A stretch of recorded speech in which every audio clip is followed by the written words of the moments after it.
Olá, consciência! Como que vocês estão?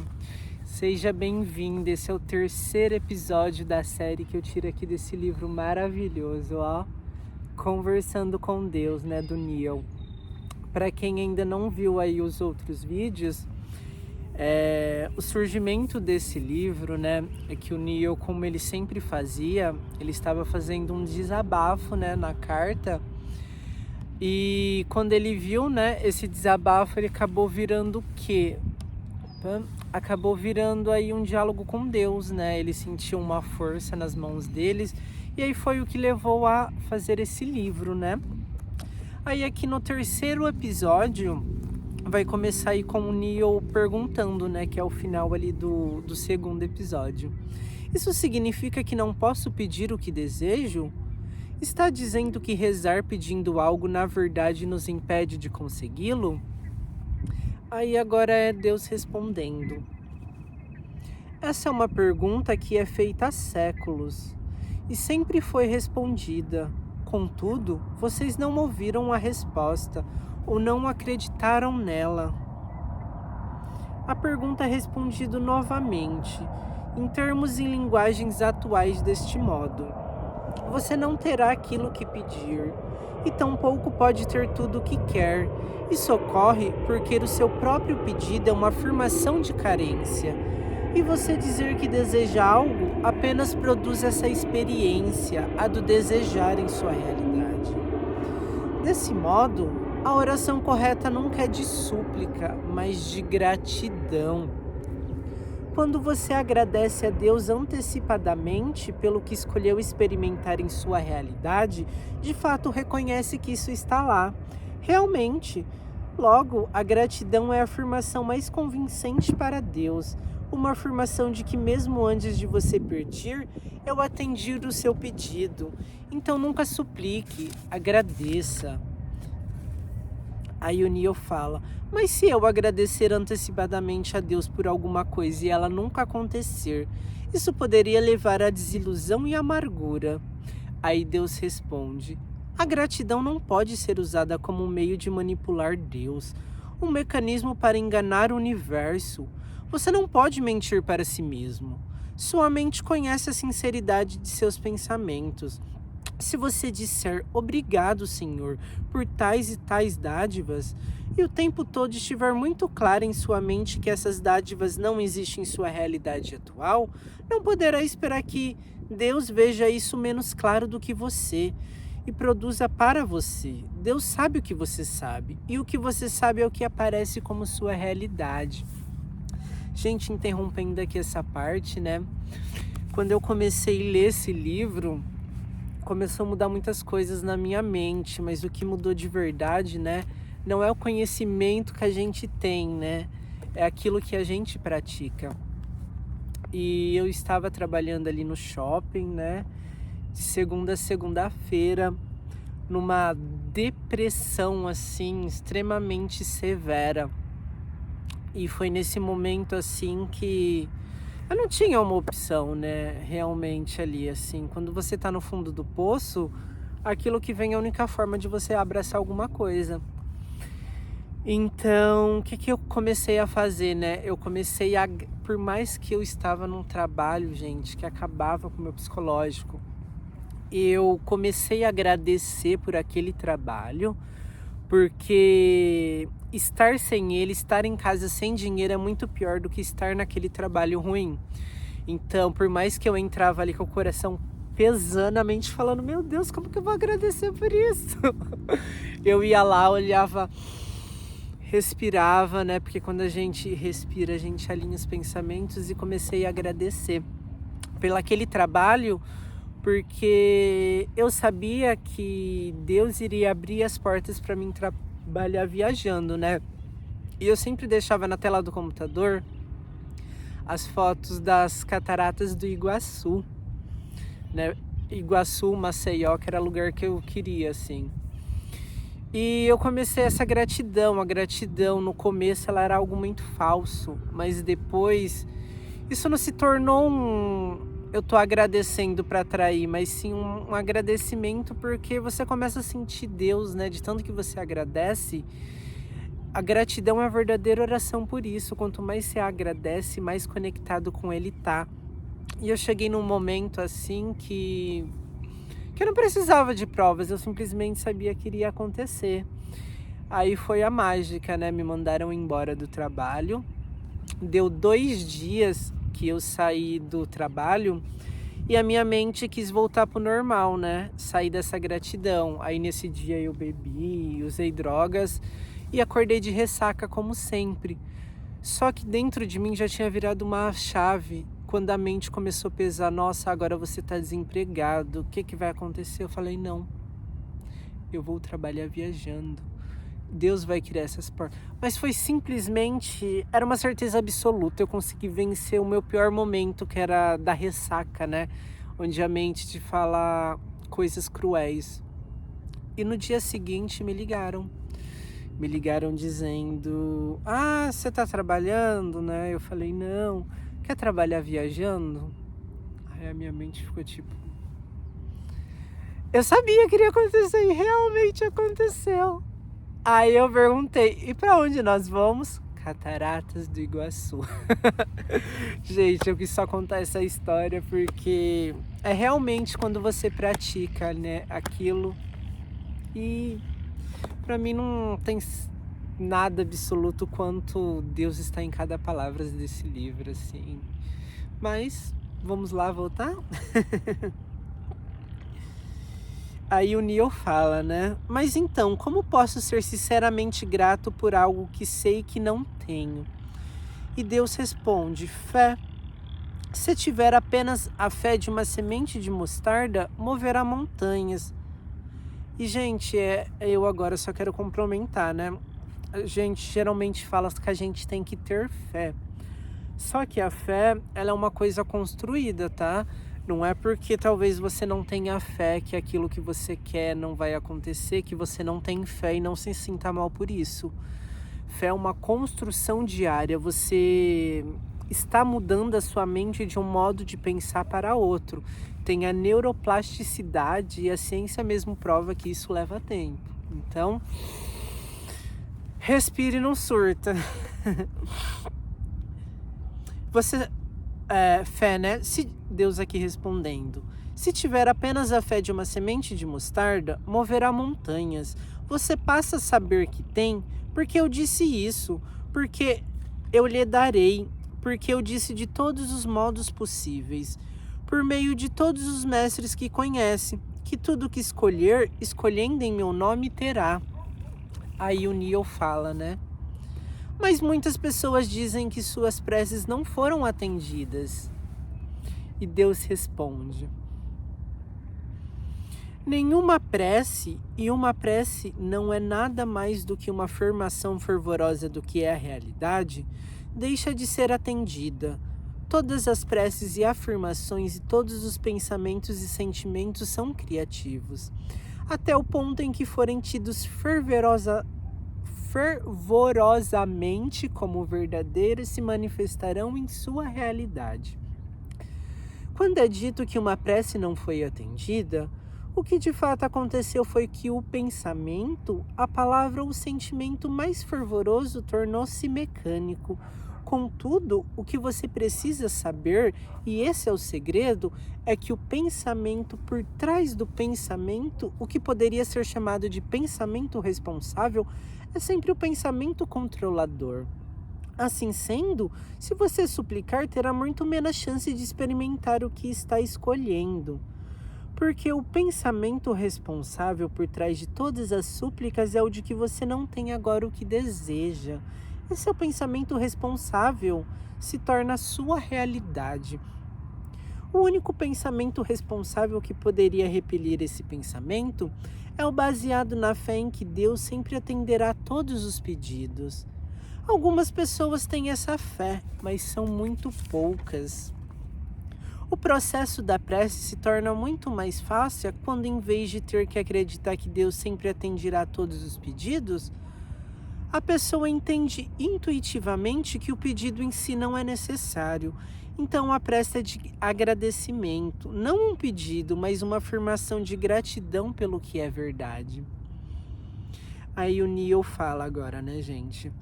Quando o Senhor diz que uma prece é uma afirmação do que é verdade, está dizendo que Deus não faz coisa alguma? Que tudo que acontece depois de uma prece é o resultado da ação da prece? Aí Deus responde: se você pensa que Deus é um ser onipotente, que ouve todas as preces, diz sim para algumas, não para outras, e talvez, mas não agora, para o restante, está enganado. Seguindo que regra ele decidiria? Se você pensa que Deus é o Criador e direcionador de todas as coisas em sua vida, está enganado. Deus é o observador, não o Criador, e Ele está pronto para ajudá-la a viver, mas não do modo que você espera. Não é função de Deus criar ou não criar as situações ou funções da sua vida. Deus criou você, a sua imagem e semelhança. Você criou o resto por meio do poder que Ele lhe deu. Deus criou o processo da vida e a própria vida, como vocês a conhecem.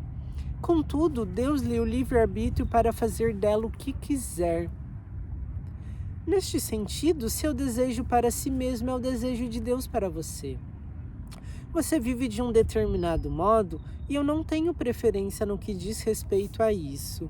Essa é a grande ilusão que vocês criaram, que Deus se importa com o que fazem. Eu não me importo com o que fazem, e é duro ouvir isso, mas vocês se importam com o que os seus filhos fazem quando eles saem para brincar?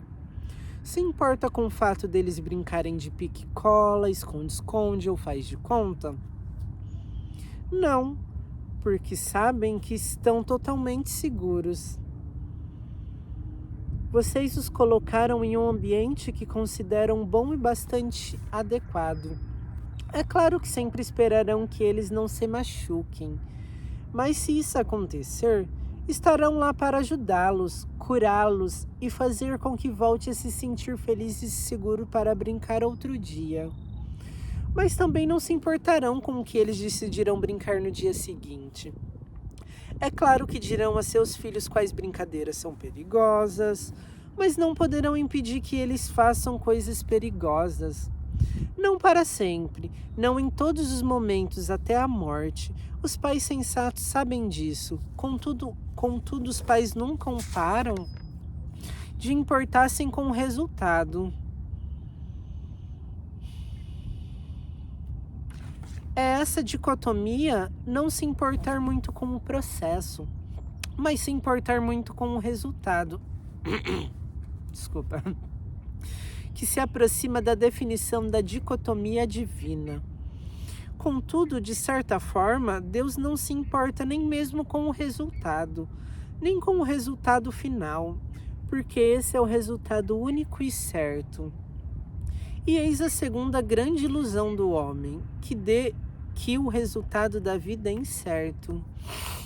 E aí, gente, só um segundinho para respirar aqui melhor, que são 7h30 da manhã, tá uns 8 graus aqui, meu nariz está entupindo totalmente. E respirar, né? Ele equilibra, né, os hemisférios sul e norte aí do cérebro, faz com que a gente tenha um melhor entendimento aí, consiga até mesmo falar melhor. Então, às vezes, a gente acha que tá aí tendo uma crise de ansiedade, muitas das vezes, mas é só o fato da gente não estar respirando direito e equilibrando os pensamentos. Mas vamos voltar lá. Aí é Deus falando, né? É essa dúvida a respeito do resultado final que criou o seu maior inimigo, o medo. Porque se você duvida do resultado, duvida de Deus, não crê nele. E se não crê em Deus, viverá para sempre com medo e culpa.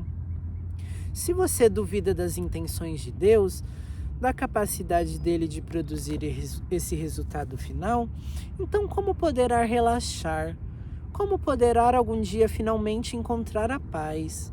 No entanto, Deus tem o pleno poder de combinar as intenções com os resultados.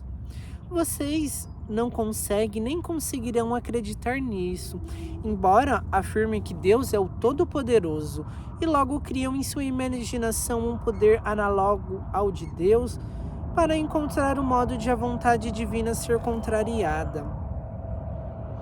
Até mesmo imaginaram um Deus em guerra com esse ser, achando que eu resolvo os problemas como vocês fazem. Finalmente, de fato, imaginaram que Deus poderia perder essa guerra.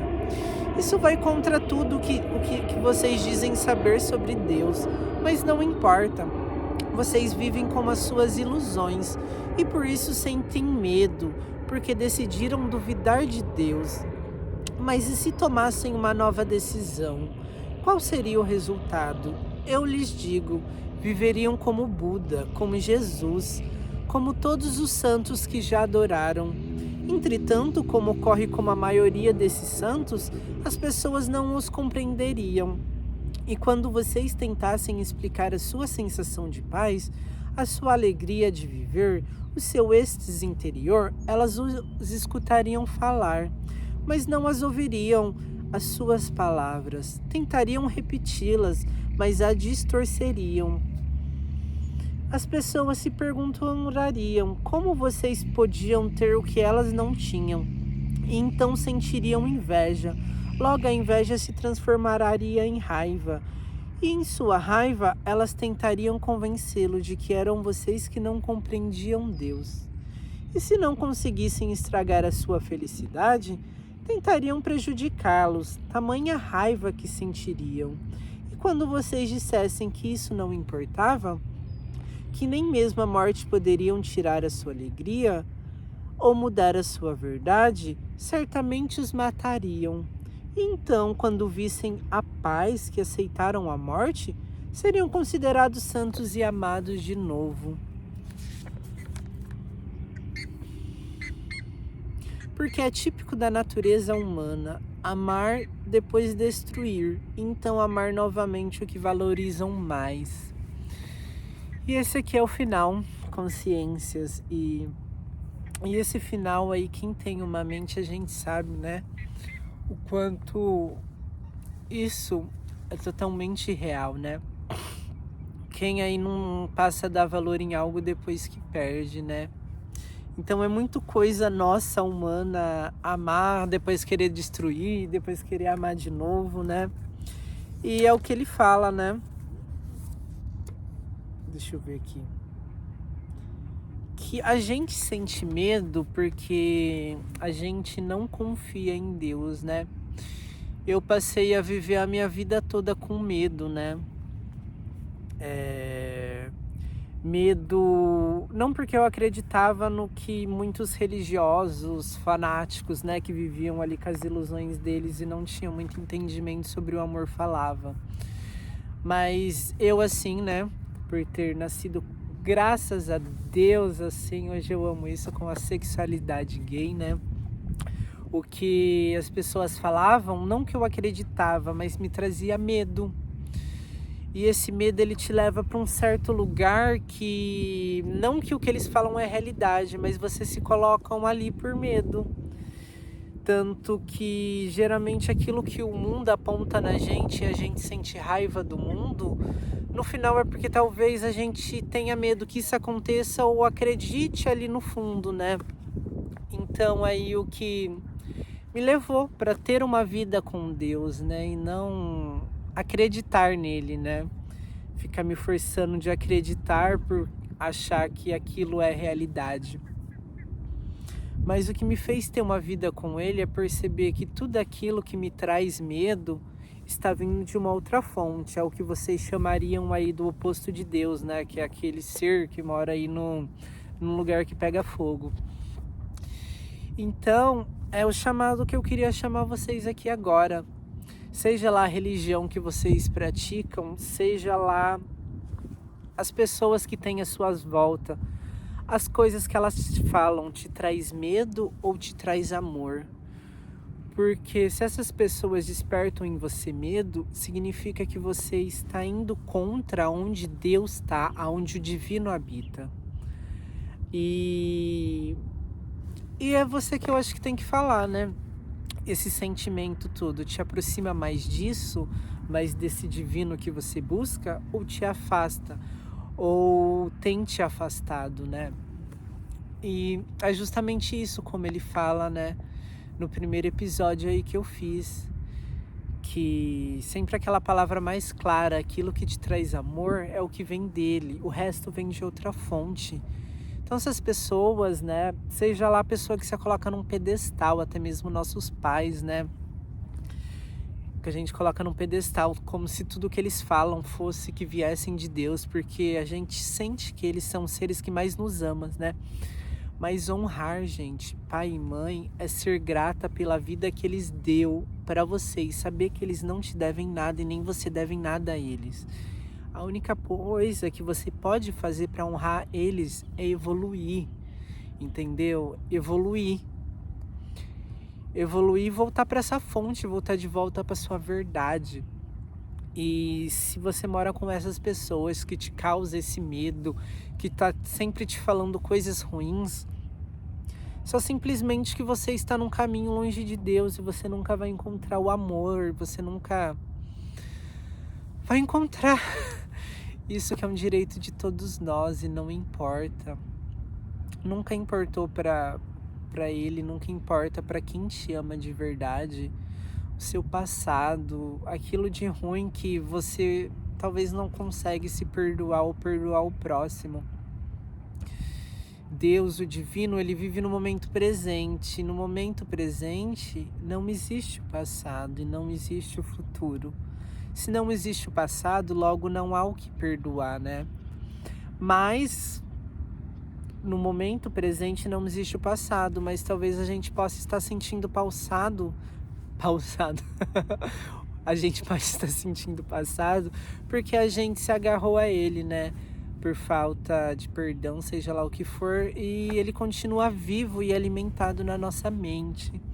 Então, é isso, consciência. Se o que você está fazendo não trouxe, né, essa sensação de paz que excede todo o entendimento, esse amor, começa a procurar isso através do que você tem bons sentimentos e maus sentimentos, mas lógico, gente, usa o discernimento. Não adianta buscar o bom sentimento e buscar o prazer. Não adianta ir lá usar uma droga porque te traz um bom sentimento, sabendo que esse bom sentimento no outro dia vai te levar a sentir um sentimento pior possível. Então use o discernimento, observem a mente de vocês e comece a rejeitar, sem sentir raiva, tudo aquilo, todas aquelas pessoas, todo esse ambiente que te traz medo. E começa a buscar aquilo que te traz amor. Às vezes, gente, eu sempre fui aquele que queria ser bonzinho e salvar todo mundo. E os momentos que eu comecei a ser egoísta e pensar em mim, no começo aquilo começou a ser algo ruim, parece que iria contra a pessoa que eu sou, né? Porque eu já tinha criado na minha mente que eu era uma pessoa boazinha. Mas depois começou a me trazer paz. Às vezes eu tinha convites, eu parava para pensar, se eu for, qual que é o sentimento que me desperta? Seja lá o ambiente que for, gente, não importa, não importa. Se eu for, vai me trazer um sentimento de paz? E eu me imaginava indo. Aí quando você se imagina indo, você vê. Você sentiu paz ou você sentiu medo? Você sentiu um peso? Se sentir peso, seja o que for, é Deus dentro de mim avisando que não é para ir, porque ele não vai estar lá. Independente do que falam, independente das ilusões do mundo, Deus está dentro de si. E a verdade, não sou nem eu que tenho que falar para você. É você que tem que vivê-la. Porque o que é verdade para mim nem sempre é verdade pelo outro. Mas algo aqui que ele fala que é uma coisa universal, gente, é que Deus, a gente sabe isso no nosso coração, é amor. E o medo é a energia oposta dele. Então começa a observar isso. Vamos lá viver, gente, aquilo que é nosso por direito. E essa é a mensagem que eu gostaria de deixar aí no nosso terceiro episódio. o Deus que está em mim sauda e honra o Deus que está em você. E gratidão se você chegou até o final. Gente, se você assistiu, gostou do que eu falei, ressoou com seu coração, não esquece de deixar o joinha para esse vídeo chegar em mais pessoas, né? E a gente poder transbordar aí essa mensagem desse livro que eu recomendo totalmente. Até o próximo episódio.